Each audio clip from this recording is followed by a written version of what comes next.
We are prepared to offer you $30 a cask. For the whole lot. Cash. The man's voice was smooth, practiced, the sound of money trying to sound like a favor. He stood on her porch, his polished boots a dark stain against the weathered gray wood. Behind him, the sun beat down on the long drive, turning the dust to a pale, shimmering gold. He had the kind of hat a man wore not to keep the sun off, but to show he could afford a hat made of something other than straw and sweat. His name was Sterling. He owned the valley, or at least the part of it that mattered, the part that grew heavy with purple grapes under the relentless summer sky. Agnes said nothing. She stood in the doorway, her hands loosely clasped in front of her worn apron. She did not look at his expensive hat or his clean-shaven jaw. She looked at his hands. They were soft. They had never picked a vine or mended a fence. They had only ever signed papers and counted money. He mistook her silence for provincial awe, or perhaps for the slow calculation of a simple mind. $30, he repeated, a note of patronizing patience entering his tone. That's a very generous offer, madam.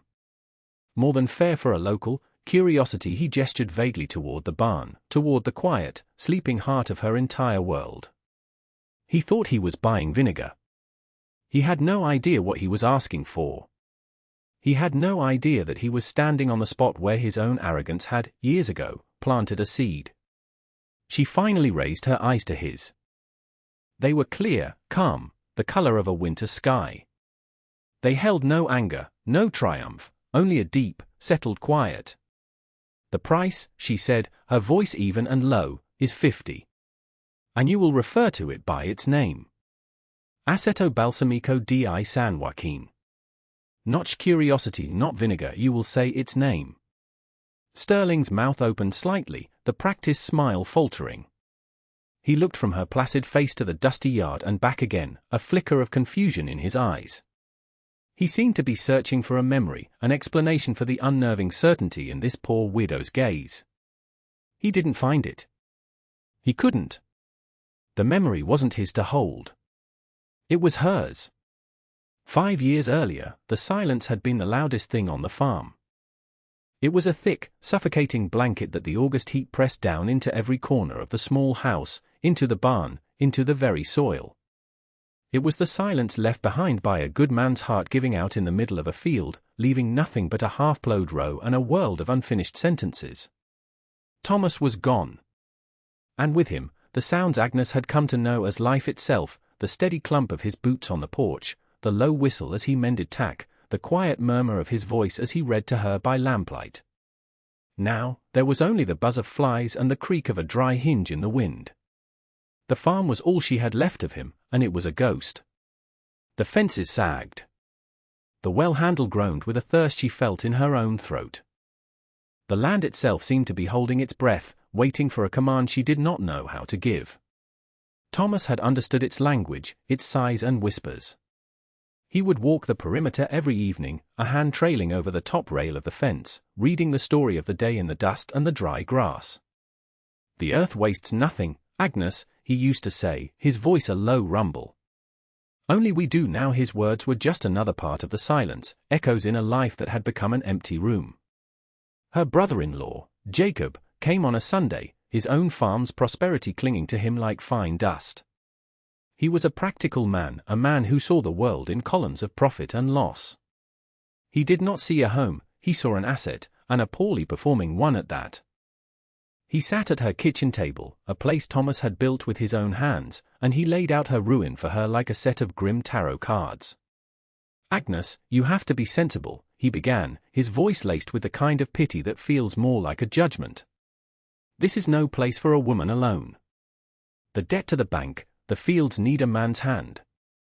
You can't manage it." He gestured out the window, at the parched land she saw not as a liability, but as the last tangible piece of her husband. "Sell it.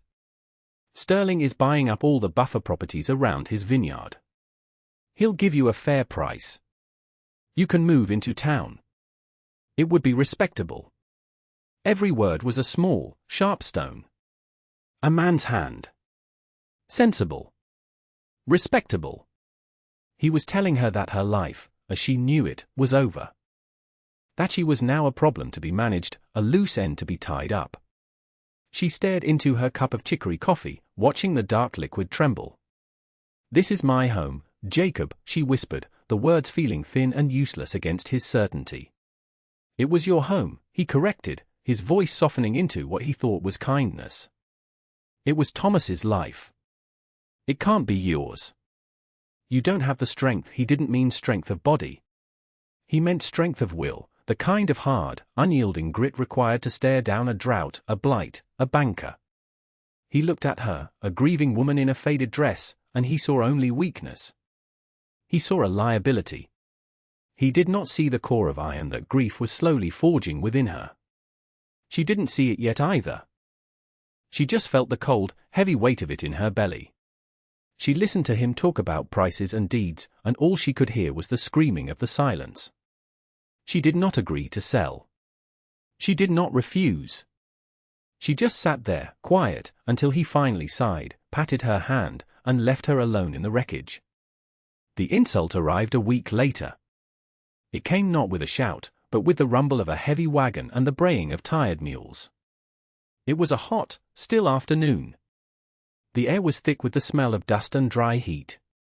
Agnes was mending a shirt on the porch, the tiny, repetitive motion of the needle a small anchor in the vast, drifting sea of her days. She heard the wagon long before she saw it, its wheels groaning under a heavy load as it turned off the main road and onto her property. 2 men from the Sterling Vineyard sat atop the wagon. They didn't look at her. They didn't acknowledge her presence on the porch of her own home. They drove the wagon past the house, past the barn, to the far edge of her property, to a fallow field that bordered Sterling's immaculate, trellised rows of vines. With a grunt and a curse, they began to tip the wagon bed. A cascade of spoiled grapes tumbled out, a dark, foul-smelling river of ruin. They were split, moldy, buzzing with clouds of fruit flies. The stench hit her even from a distance, a sickly sweet smell of rot and fermentation, the smell of waste. A second wagon followed, and then a third. They were using her land as a dump. She stood up, the half-mended shirt falling from her lap.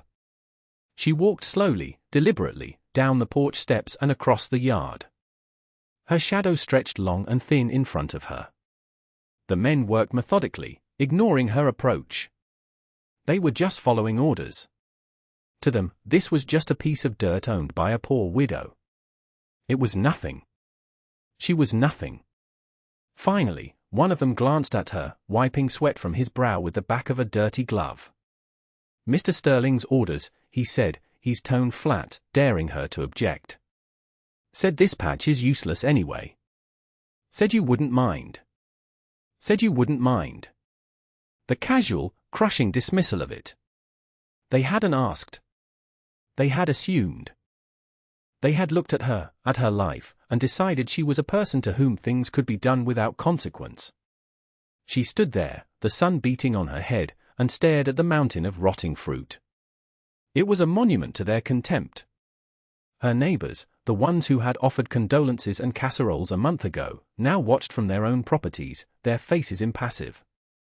They knew the way the world worked. Sterling was power. She was a widow on a failing farm. This was the natural order of things. Humiliation burned in her throat, hot and bitter as bile. She wanted to scream, to rage, to demand they clean it up, to throw their foul charity back in their faces. But her voice was trapped behind a wall of shock and grief. She just stood there, mute, as they emptied the last wagon, turned the mules around, and rumbled away, leaving her alone with their garbage. She stood in the field until the sun began to set, casting long, purple shadows that looked like bruises on the land. The stench was overwhelming. The buzzing of the flies was a deafening chorus.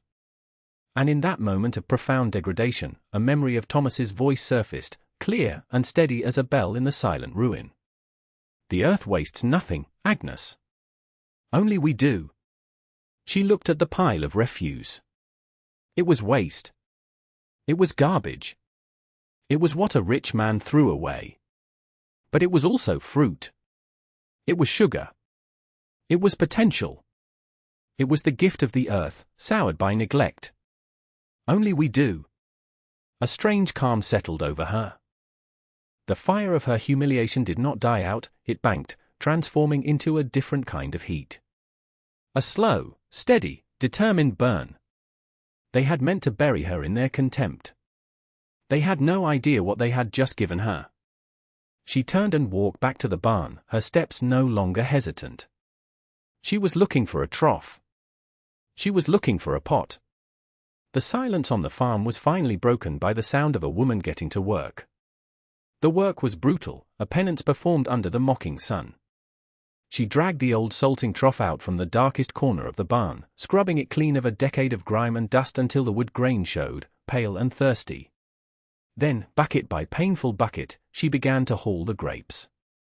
The smell was dizzying, a thick miasma of decay and sour wine. Flies swarmed around her head, crawling on her arms, but she barely noticed. Each trip from the pile to the trough was a small victory against the humiliation, a reclamation of her land and her dignity.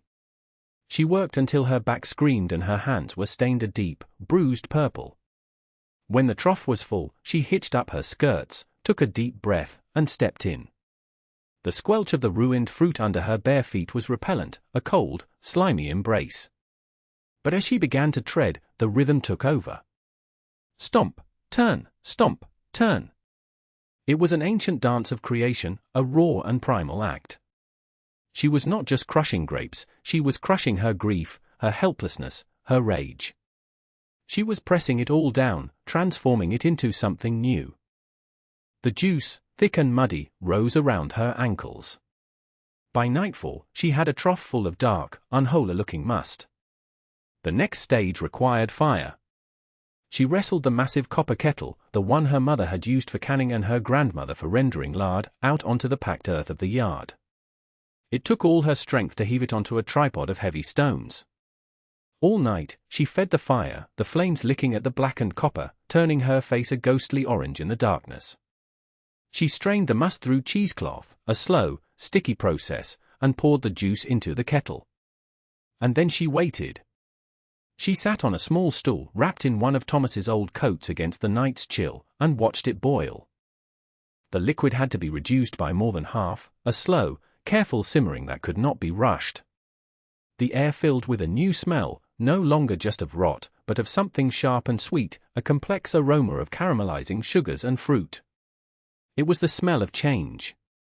As the hours crept by, she stirred the dark liquid with a long wooden paddle, her movement slow and hypnotic. She was exhausted, every muscle aching, but she felt a clarity she hadn't known in months. This was real. This was purpose. She wasn't a victim cowering on her porch. She was an alchemist, turning a rich man's garbage into something. She didn't know what yet. She only knew it was hers.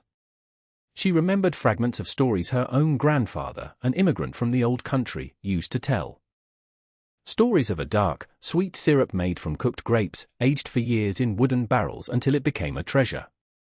He called it balsamico. It was a half-forgotten word from a half-forgotten life. At the time, it had just been a story. Now, it felt like a map. As the first hint of dawn appeared, a pale grey line on the horizon, the must had cooked down to a thick, dark syrup. It was the color of molasses, rich and promising.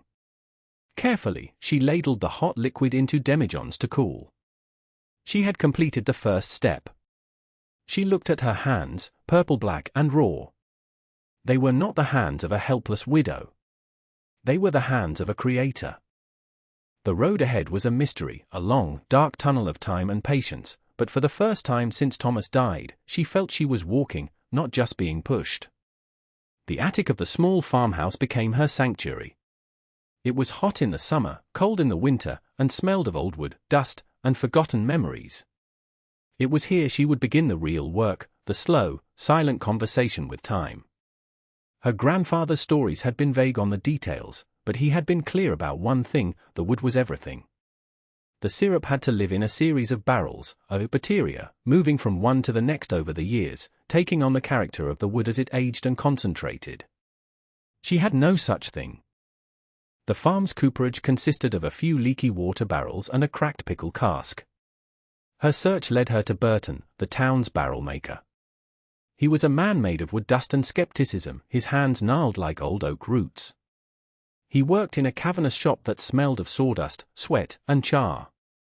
When Agnes explained what she wanted, a small series of barrels, from different woods, oak, cherry, ash, mulberry, he stared at her as if she'd grown a second head. For what? He grunted, not pausing in his work of hammering a metal hoop onto a stave. For aging grape must, she said, her voice quiet but firm. He stopped his hammering and finally looked at her. Cooked must? Woman, that'll either turn to vinegar or turn to sludge. You're wasting good wood. Nevertheless, she said, holding his gaze, that is what I need. He saw something in her eyes, a stubborn glint that he recognized. It was the look of a craftsman, an obsessive. He grumbled, spat a stream of tobacco juice into a bucket, and named a price that was punishingly high. She didn't flinch. She paid him with most of what was left of her butter and egg money, a silent transaction of faith against his doubt. Weeks later, he delivered the barrels himself, 5 of them, ranging from 60 liters down to 10, smelling of fresh-cut wood and possibility. He set them in her attic, shaking his head. It's your money to waste, was all he said before he left. She filled the largest barrel with the cooled, dark syrup. Then the waiting began. The first year was a litany of failures. A seam on the new cherry wood barrel, improperly seasoned, began to weep a sticky, dark tear, a slow bleed of her precious liquid. She had to empty it, frantically trying to save what she could, and plead with Burton to repair it. He did so with a gruff "I told you so." Another batch of must, prepared from a later, smaller harvest of wild grapes she found near the creek, went sour, the sharp, unpleasant smell of bad vinegar filling the attic. It was a costly, heartbreaking mistake. Jacob visited again that winter. He saw the barrels lined up in the attic, a silent, useless family, and he scoffed. Still playing with this foolishness, Agnes? Sterling is offering even more for the land now.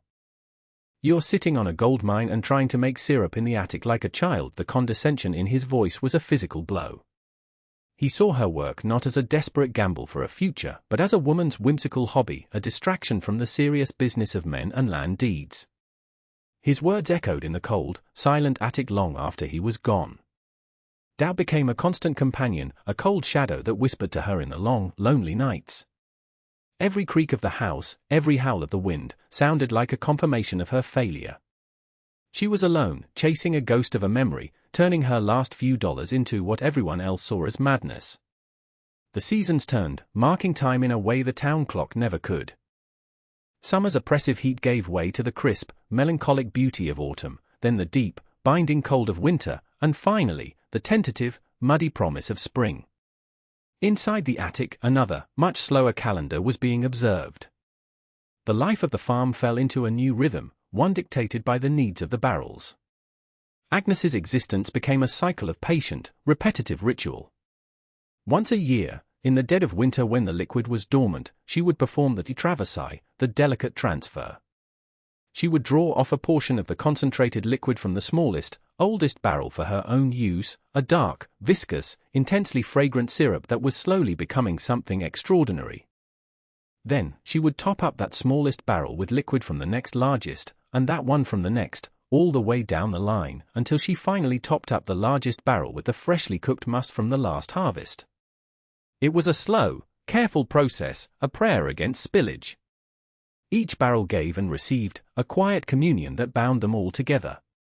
The air in the attic was no longer just dusty, it was alive, thick with a complex, sweet and sour perfume that clung to her clothes and hair. It was the smell of time itself, slowly working its magic. She talked to them sometimes, in the quiet of the afternoon. She would run a hand over the warm wood and speak to Thomas as if he were standing right there. "The cherry barrel is sweetening nicely this year," she'd murmur. "You would have liked this one." The barrels became her confidants, the silent, stoic witnesses to her struggle and her perseverance. They were her partners in this long, uncertain dance. To survive, she kept a small flock of chickens and a meager vegetable garden. She sold eggs and produce in town, just enough to buy flour, salt, and coffee, just enough to keep the bank from foreclosing. Her life was a study in contrasts. Her peers in the valley, the wives of other farmers and ranchers, spent their days quilting, socializing, and managing bustling households. They were part of a community, a world of shared gossip and support. Agnes's world had shrunk to the size of an attic. She was an outcast, the strange widow with her bizarre hobby. They saw her patched dress and her calloused hands and pitied her. They had no idea of the quiet, fragrant miracle that was slowly unfolding under her roof. She watched from her porch as Sterling's vineyard thrived. His seasons were marked by loud, communal events, the boisterous harvest, the pressing, the bottling. Wagons laden with his wine rumbled past her property on their way to the railhead, a constant, tangible reminder of his success and her own small, hidden enterprise. His was a world of commerce, of quick returns and loud pronouncements. Hers was a world of silence, of faith, of a transformation so slow it was almost imperceptible. She felt no envy, only a quiet resolve. He could have the valley. She was cultivating a universe in 5 wooden barrels. And she would wait. However long it took. The turning point came not with a thunderclap, but with the creak of a broken axle. It was the 3rd summer of her long vigil, a day so hot the air itself seemed to hum. A carriage, far fancier than anything usually seen on her dusty road, had broken down about a 1/4 mile away. A woman, stout and sweating in a heavy traveling dress, made her way to the farm in search of water and shade. She introduced herself as Mrs. Gable, the personal cook for a wealthy San Francisco banker whose family was on their way to a mountain retreat. Agnes, driven by the ingrained hospitality of the frontier, offered her a seat on the porch and a cool drink from the well. They sat in a companionable silence for a time, watching Agnes's chickens peck in the dust. As the woman prepared to leave, a thought, bold and unbidden, struck Agnes. For 3 years, she had tasted the results of her work alone. For 3 years, the only validation she had was her own belief. She felt a sudden, desperate need for an outside opinion, for a single soul to see what she saw. Agnes said, her voice hesitant. Would you care to try something? It's just a small thing I make."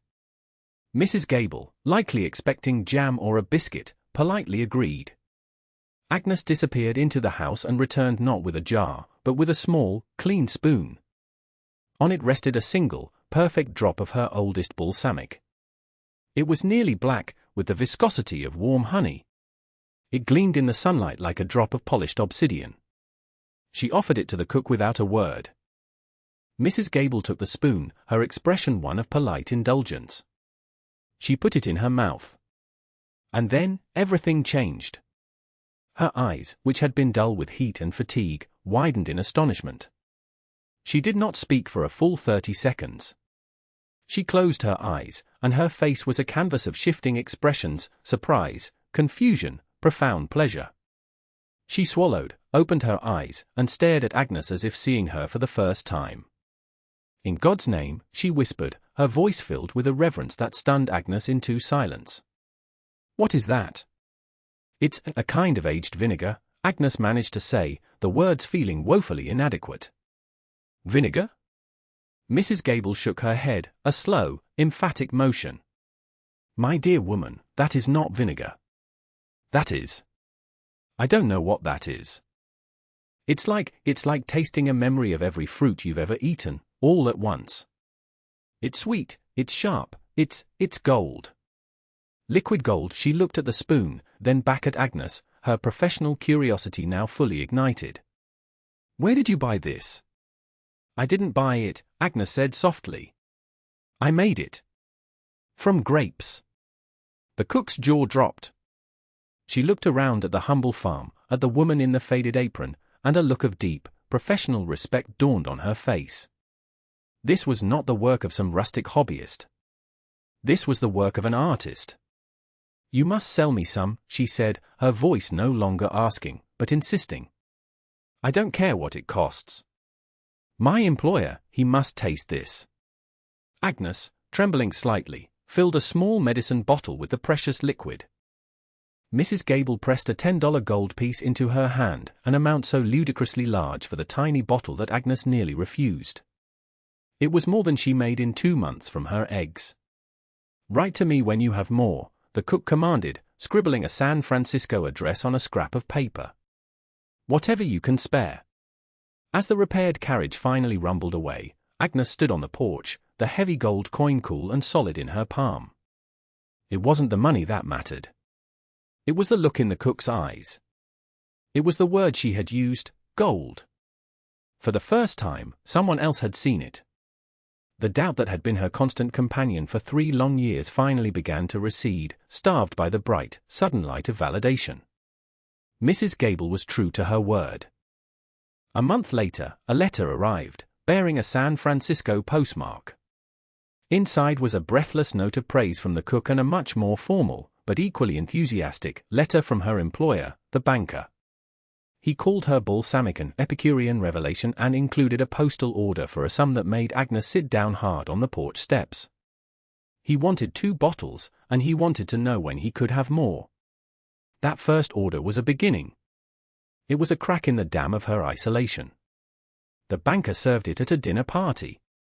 One of his guests was a hotelier from Sacramento. The hotelier wrote to Agnes. A chef who worked for the hotelier tasted it and told a wine merchant. The wine merchant, skeptical but intrigued, made the long journey to her farm. He tasted it, and his skepticism melted into avarice. He bought everything she was willing to part with from her smallest barrel. Word began to spread, not like a wildfire, but like a slow, seeping tide. It was a secret whispered among chefs, gourmands, and the wealthy elite of the growing cities.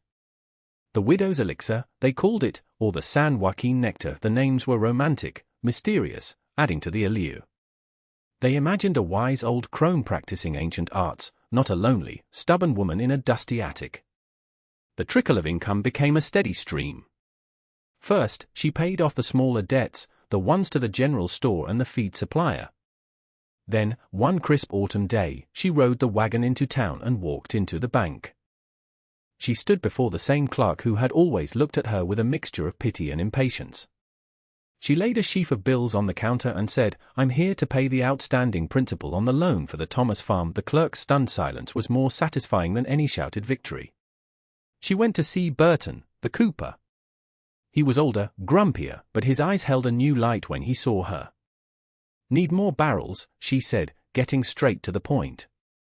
He nodded slowly, a ghost of a smile playing on his lips. "Figured you might. Been hearing things. Got some good mulberry set aside.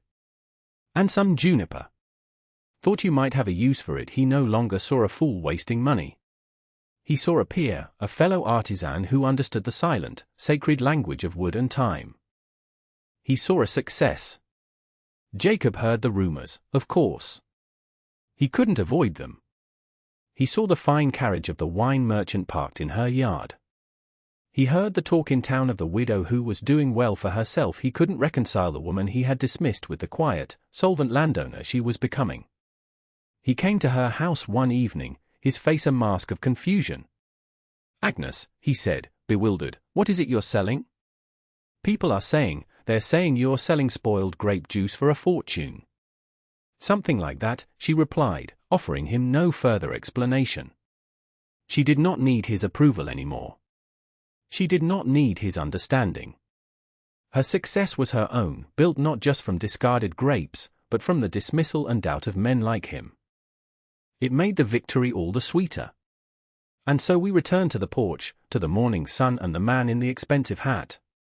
Mr. Sterling stood there, a man accustomed to getting what he wanted, now faced with a quiet, immovable object. 5 years had passed. His own fortunes, while still considerable, had begun to face new challenges. Sophisticated wines from France and Italy were appearing in the fine restaurants of San Francisco, making his robust, simple vintages seem coarse and provincial. He was a man chasing a changing market, and the newest, most fashionable taste was for a mysterious, locally made balsamic that chefs were using to transform their dishes. He had followed the whispers and the supply chains, and to his immense surprise, the trail had ended here, on the doorstep of this dusty, insignificant farm he had long forgotten. $50, he repeated, the words tasting foreign in his mouth. "Madam, that is an exorbitant price." It is the price, Agnes said calmly. She did not need to haggle. The demand for her product far outstripped the painfully small supply she drew off each year. She was not a merchant desperate for a sale, she was the custodian of a treasure, and she would part with it only on her own terms. He looked around the farmyard, at the neatly repaired fences, the healthy-looking chickens, the solid roof on the barn. This was not the picture of desperate poverty he vaguely remembered. Something had changed. He was a businessman, and his instincts told him the power dynamic in this conversation was not what it should be. He was the wealthy landowner. She was the poor widow. Yet, she held all the cards. Very well, he sighed, capitulating. $50 a cask. 4. Aceto Balsamico di San Joaquin, he said the name carefully, as if it were a foreign language, which, in a way, it was. It was the language of a world he did not understand, a world where value was not created in a season, but over a decade, a world where the most precious things were not mass-produced, but nurtured in silence and shadow. As she went to fetch a small cask for him, he remained on the porch, a flicker of something nagging at the edge of his memory. The name of the farm. The location. There was a connection he was missing. When Agnes returned, she looked at him, her expression unreadable. It's a fine product, he said, trying to regain some semblance of control. Remarkable, really. To think it comes from this valley. What kind of grapes do you use? A special variety, I imagine. Agnes took his money, the paper notes crisp and clean. She looked out toward the fallow field at the edge of her property, the field that now lay peaceful and green under the morning sun. I use the ones you give me, she said, her voice a quiet, simple statement of fact. Sterling stared at her. The ones I don't give you any grapes. 5 years ago, she continued, her gaze steady and unwavering, your men dumped 3 wagon loads of rotten fruit on my land. You said I wouldn't mind. You said the land was useless. You were wrong. The understanding dawned on his face, slow and then all at once, like a dreadful sunrise. The memory came flooding back, the order to his foreman, the convenient, worthless plot of land, the widow he had never even bothered to speak to. He looked from her face to the cask in his hands, and he finally understood. He was buying back his own waste, his own contempt, transformed and refined into something he could never create himself, and he was paying a fortune for the privilege. The humiliation was so profound, so complete, it left him speechless. He was holding the result of his own arrogance, and it was worth more than the wine from his finest vines. He could only nod, his face ashen. He took the cask, turned without another word, and walked back to his fine carriage, his back held unnaturally stiff. Agnes watched him go, feeling not a surge of triumph, but a quiet, deep sense of cosmic balance. The world had been set right. The sterling vineyard is gone now, subdivided into plots for houses that all look the same. The name is just a street sign, a faint echo of a bygone era. But the farm remains. It is no longer a place of silence and grief. The attic is a cathedral of barrels now, a library of vintages, holding time itself captive in the dark, fragrant wood. The small farmhouse is the office for a global business, but at its heart, it is still the same place. It is still the house that Thomas built, the land that he loved. What Agnes started in a moment of desperate defiance became a legacy. She never expanded quickly. She never compromised. The process remained the same, slow, patient, and reverent. She understood that what she was selling was not just a condiment, it was a story. It was the story of how value can be found in the most unlikely of places, of how the things society discards, a rotten grape, a grieving widow, a fallow field, can, with time and unwavering belief, be transformed into something of profound and lasting worth. She proved that the greatest strength is not the kind that shouts and commands, but the kind that endures, that waits, that quietly, stubbornly, refuses to be broken. On the wall in the main office, in a simple wooden frame, hangs a single, faded quote, written in her elegant, old-fashioned script. It is the lesson she learned in her darkest hour, the truth that became the foundation of her empire. The earth wastes nothing, it reads. Only we do. If you found value in this story, consider subscribing for more.